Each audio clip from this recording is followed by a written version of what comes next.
әйелдің күйеуі үйге тұрмай қонбай кетіп қапты, әйелін тастап. Сонымен әйелі қимайды, жақсы көреді, бала бар ортада.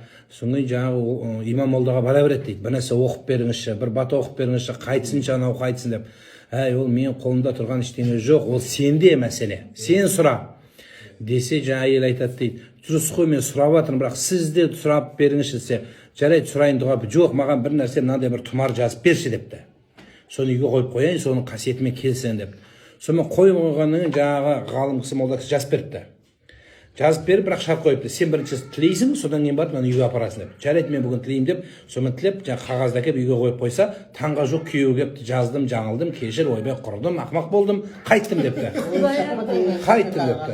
Сөйтіп, жаңа әйел таң айтпайды дейді, ой, бір молдекеңе рахметін айтайын деп, таңды күтіп апарып, жүгіріп барып, рахмет сізге, сіздің мына жазғанның арқасында келді десе, жоқ, ол сен шын тілеуіңмен келді депті. О, қалай десе, қағазды ашып қарашы депті.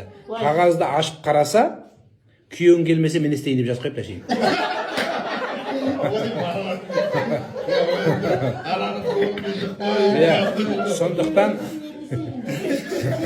Сондықтан ол адамның ниетіне байланысты.